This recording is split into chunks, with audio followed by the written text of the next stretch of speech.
Africa sort of territory could be more partner driven. I've seen our team creating quite complex and advanced demo environments in a short span of maybe 7 to 10 days. Brief us about the operational challenges that are imposed on the company in the domain of enterprise AI. The biggest advantage it will give us is in the African territory.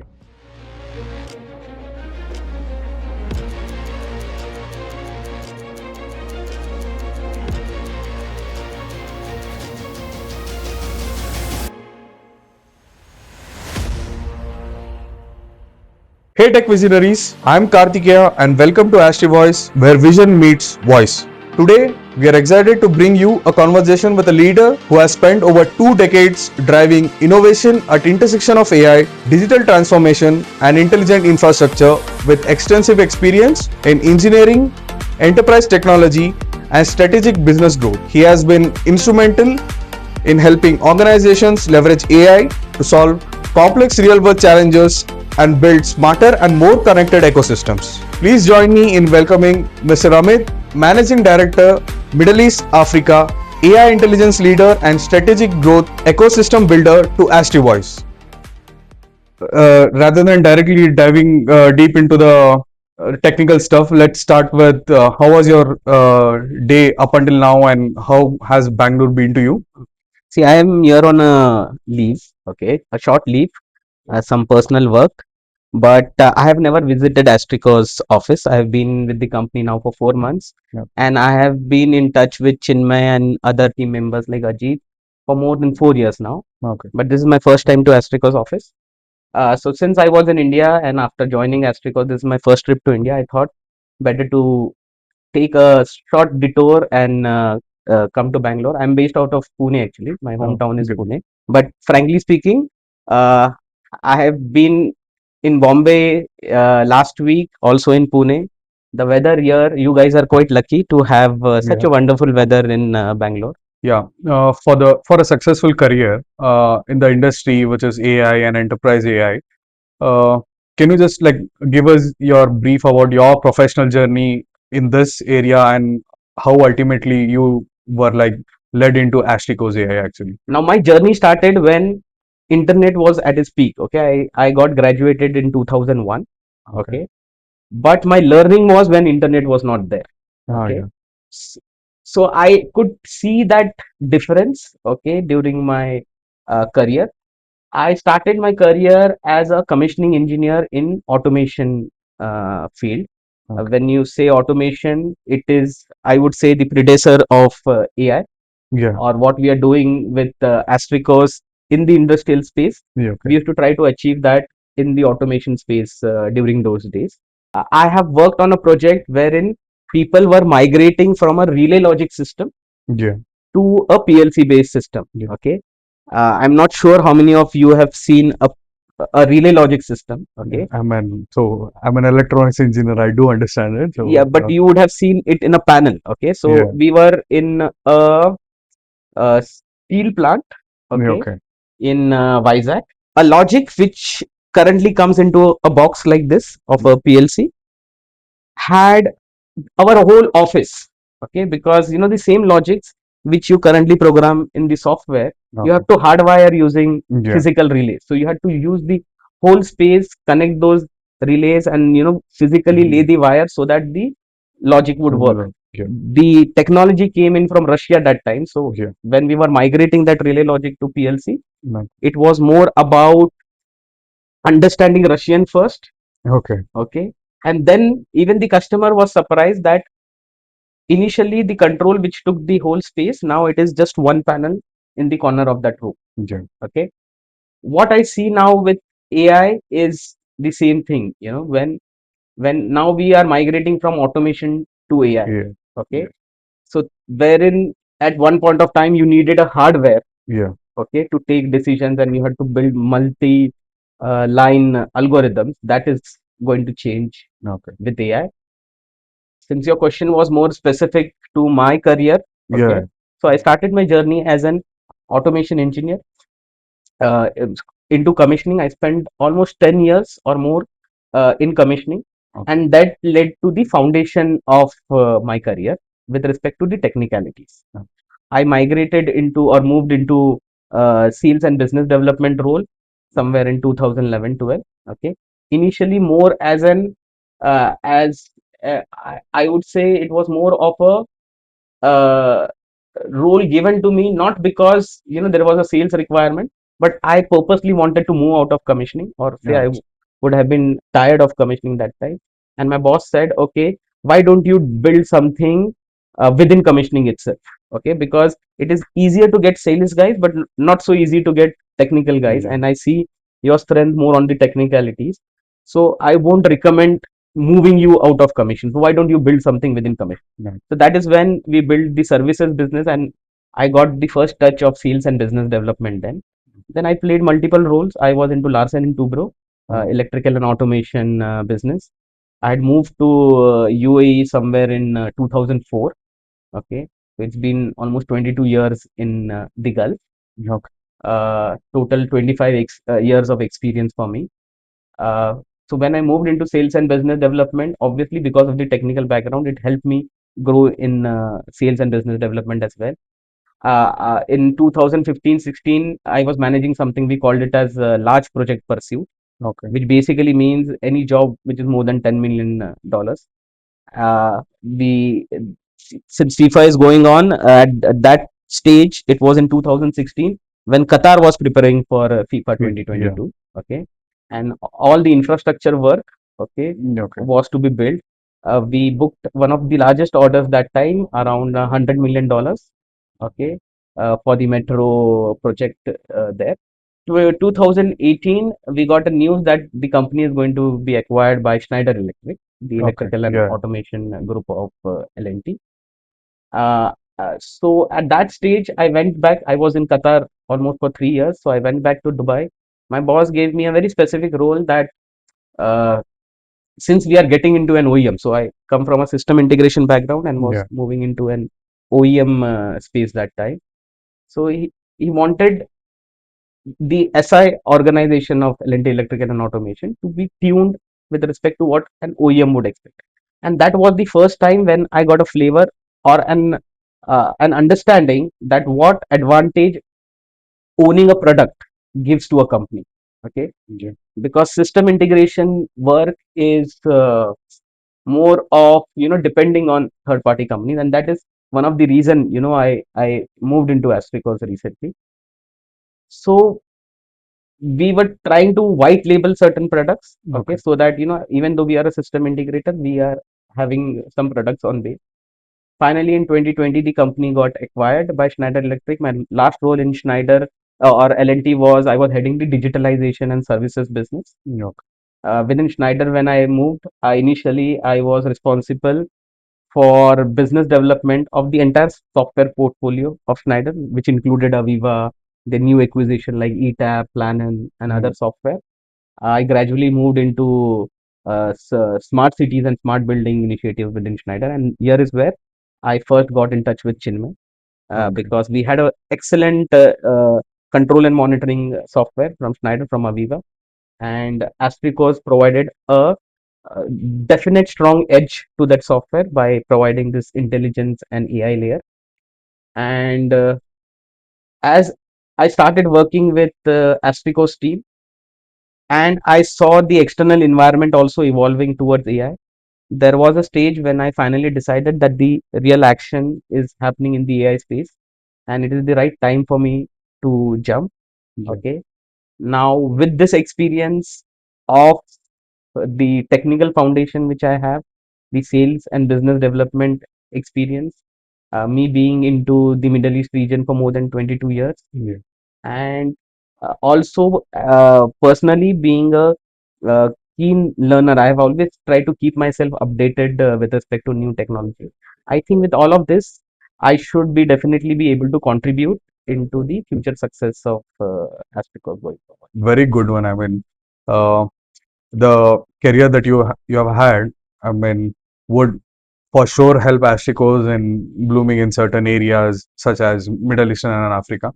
Just a follow-up question. I mean, do you want to mention any of your mentors that help you along the journey?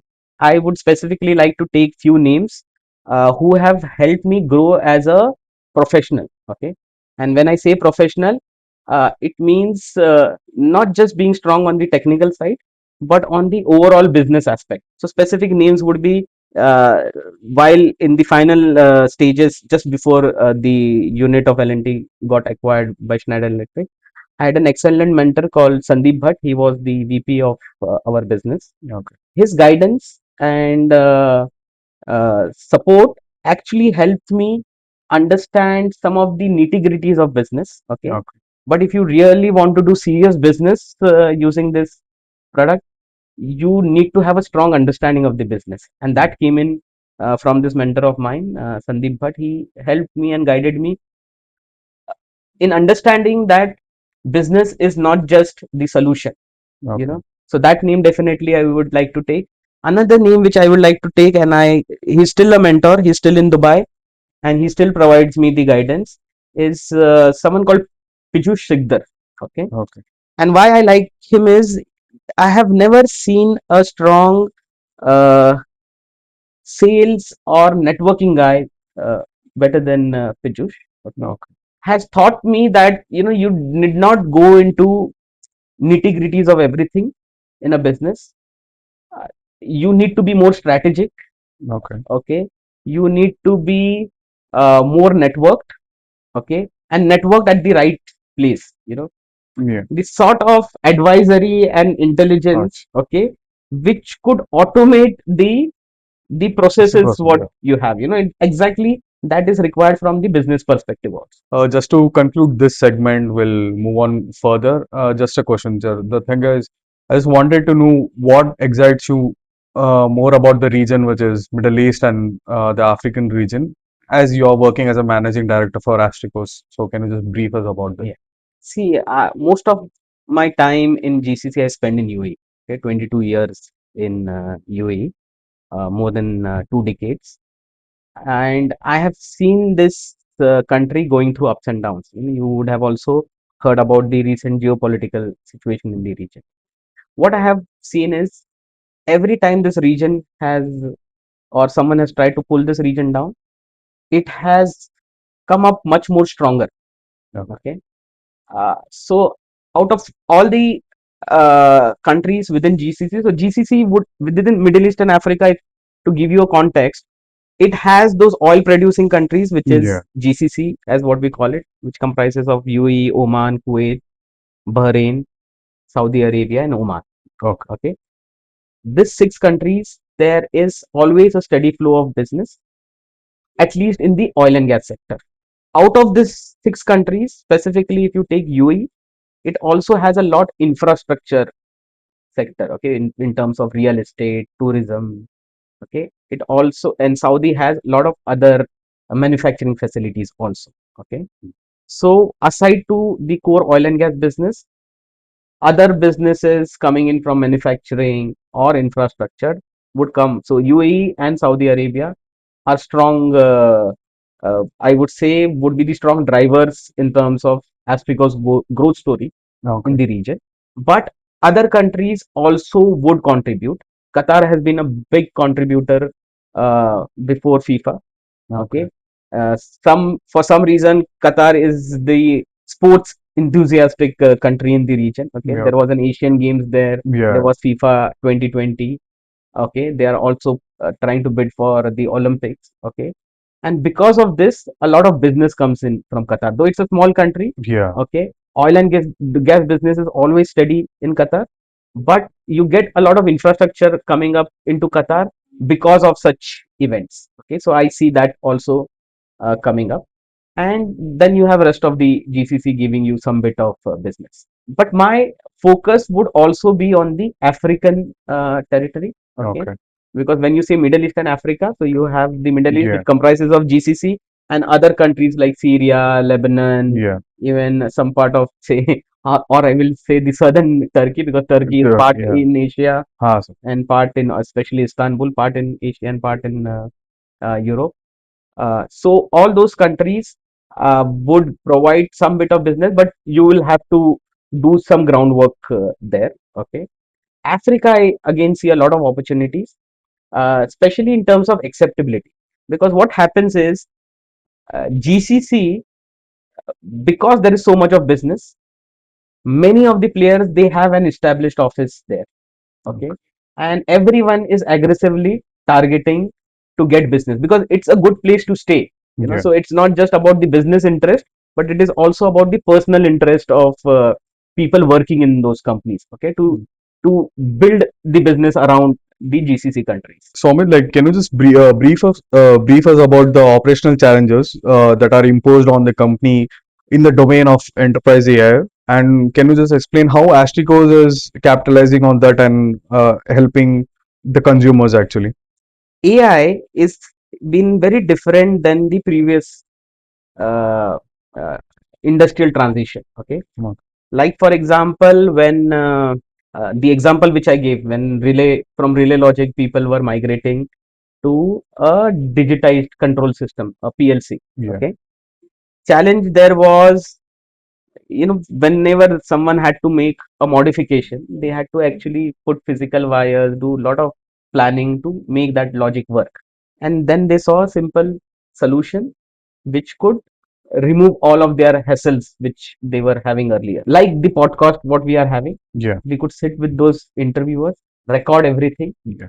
and train our SLM Oh, based on the knowledge which these experts have, yes. or their notes, or the old generation manuals or documents which they have had. Okay. Okay, so that when this new generation comes up and takes the role, Okay. okay, they would have an AI representing that expert who has already retired. Okay, Yeah. they would have someone who could advise them correctly. Okay, Yeah. not a general AI which would hallucinate. Okay, Yeah. it would be something which would represent the expert who is moving out of the company. Okay, Yeah. that I think is the biggest challenge, and where Astricos has a solution which is tried and tested. Yeah. Okay, Yes. and could be implemented. Yeah. Just to follow up with that, I've seen trends in customer. The thing is, like expects a lot, saying because they have been going through social media or stuff on Reddit or something like that. The thing is, they expect a lot. For example, they would need a product that would help them gain certain advantages over certain companies. Where do we draw a line, and how do we make customer understand that? There are a few things that are enough for them and will help them succeed in their goal or stuff like that. See, this again brings to how I started answering your previous question. Yeah.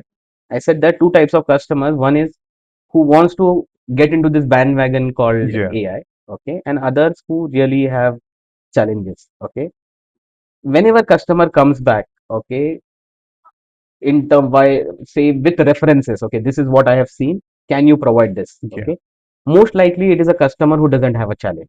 Yeah. Okay, but I think it could also be because those customers are not aware that AI could solve those challenges, like the Yeah. examples which we spoke about. Yeah. Okay, we just spoke about two examples. One is Yes. capturing the knowledge graph, and second having this circuit analysis of multiple systems together. Yeah. Okay, but there are several use cases which could come out of AI.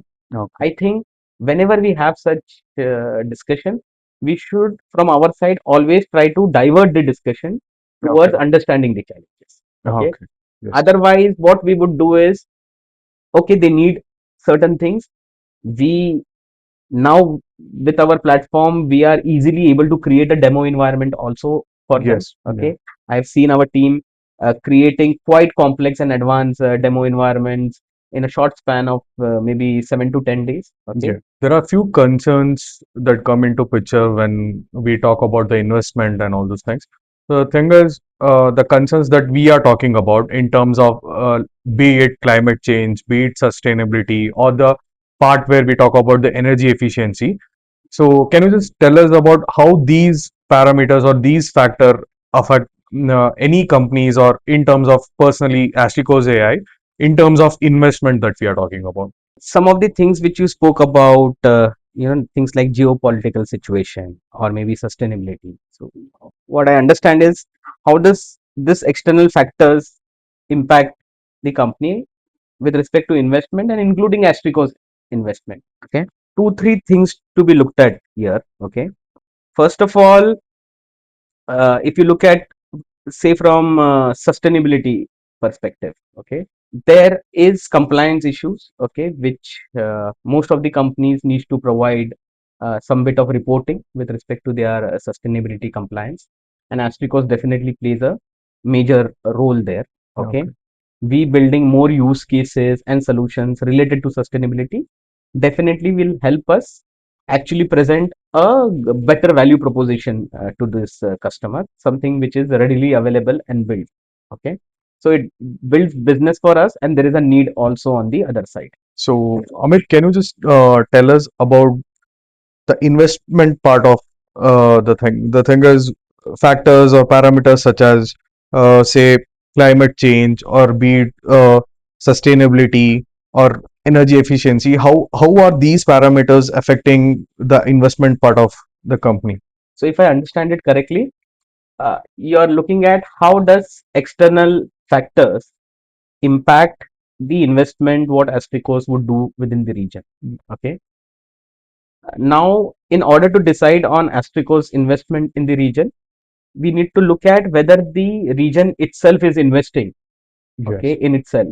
If the region is investing, then it, which means there are business opportunities, and it makes all the more sense for Astricos also to invest in the region. Now, if you look from individual, like I said, Middle East and Africa, there are three. I would divide it into three parts. Okay, I will divide it into GCC, the rest of the Middle East, and then Africa. Okay. okay, Now, if we take each of it separately, so GCC, yes, recently there has been a geopolitical situation, but as what I have seen, and we have spoken this earlier, uh, these countries have come back much stronger. Okay, even before the situation, there has been a lot of investments on the data center side, especially. They want to be a superpower in AI, and have seen immediately when the situation normalized, okay, there has been acceleration with respect to those initiatives. Okay, sure, so I would say for us, because data center again is our strong portfolio, okay, and a strong value proposition what we have in data centers, it makes all the more sense for us to invest in those technology. It has also created some, I won't say bad blood, but y- I would say the countries have become now more open to accept technologies coming in from India. okay, Okay, and that would again help us.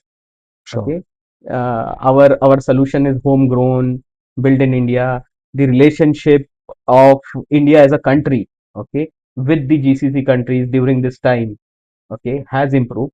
Okay, so acceptability of our platform, okay, would be much higher, and hence it makes all the more sense to invest in GCC countries. Okay, rest of the things like the micro trends which you're talking about, okay, whether it is sustainability, climate change, globalization, okay, that impacts everywhere. Okay, yeah, so yes, Gulf, even before this situation, they were very much concerned about the climate change and sustainability. Many of the organizations there have directives to report their carbon emissions regularly. Many of them, they don't know, how they could minimize their carbon emission. And here again, some of our solutions would help. But that I will still factor it as under macro trends. Okay, it would be one of the offering wherein some customers would seriously want to take sustainability as an initiative, and we have a ready offer available for them. How such initiatives can be taken to those countries? Okay, okay, we have an excellent solution for emergency response management through UP112. Security is a big issue there, so that could be an offer within those countries. okay, Okay, energy efficiency obviously is there because a lot of African countries they struggle with respect to energy. Okay, renewables is again another area. So what I see is this macro trends somewhere gives you a direction. Okay, that one size doesn't fit everyone. Okay, it doesn't fit all. You need to take investment decisions very specific to that territory. Okay, yes, as I said, divide it into three: GCC, rest, Middle East, yeah, Africa. and based on what macro trends are applicable in those territories, and what value proposition and solutions we have within our portfolio, we should invest accordingly. Africa sort of territory could be more partner driven. Okay. No. So far for us, most of our solutions we deliver in house. Okay. We have recently started this partner program. Okay. Okay. It will definitely help in Gulf and Middle East territory, but I think the biggest advantage it will give us is in the African territory. In Gulf, uh, I think our major investment needs to be in terms of creating our or in terms of POCs and pilots. That's when those customers would have real confidence. They would able to see real business value coming out of our solution. Okay, so investments would be there, but different kind of investment in different territories. In Gulf, we will also need more of an investment in terms of sales and business development. Okay, Sure. because opportunities are so much there. Okay, it sometimes becomes very difficult to manage those opportunities if you have shortage of resources. When I say resources, pure actual manpower. Okay, No. even though if you have a partner ecosystem being built there, but still we should have our strong focus and investment in terms of sales and business development also. Following up with the question that I have asked, so I just wanted you to like tell us a small story or a like a customer feedback kind of a thing. Say how Asticos has helped them grow in their own domain actually. See, though we have very limited references in the Middle East and Africa, most of our references, because we started in India 4 years back with the platform. So most of the references are in India, some in Southeast Asia, very limited in Middle East and Africa. Few feedback which I would like to stress here is, first of all, we have delivered this project, okay, up to customers' satisfaction, or in some cases even exceeded that delivery. I won't take credit for everything. It is not as if Yeah. we are say uh, the top companies in terms of delivering the project. Okay, but I would say the credit I will give to AI itself. Okay, this being a new technology. Okay, customer themselves, they don't believe what AI is capable of. Okay, they compare this with traditional automation and SCADA solution. Okay, and suddenly when they start seeing certain features which uh, come up through the platform which we provide, uh, they themselves get impressed and overwhelmed by what they have got. Okay, and I think because of which they feel we have delivered or exceeded their expectation. So I think somewhere there we need to be humble. Has been quite positive. Like for example, there is a smart building project in UAE where we have delivered our agentic AI. Now, customer here is an OEM. Okay, so the building has their own solutions being deployed, and we have enabled that platform with our AI intelligence layer. Being an OEM, they see a lot of opportunity for they themselves to promote this as a joint offering. A specific case or situation where it is not just about the customer being satisfied or happy with the solution. They want to uh, integrate our solutions within their offering and jointly promote that as a solution to their customers. So it is not just about that business or maybe an uh, expansion or additional business coming in from that particular facility. No. It opens up a global business opportunity for us. No. Okay, so I think if we target similar type of customers, okay, who are also already into a business, okay, and see, and they themselves through this implementation specifically done for them, they could themselves start thinking about how they could integrate this into their offering to the customer. I think it could be a sort of a chain reaction or an exponential growth opportunity for us. Okay, because similar case I have seen with another data center customer. Okay, wherein we were trying to conduct a POC. they are specific data center, the standard solutions what we have for data center with respect to optimizing PoE, improving energy efficiency, checking CPU loads and all that. What they saw is that those customers, they host applications, okay, for their customers, okay, in different segments. They saw this as an offering which can go from them to their customer.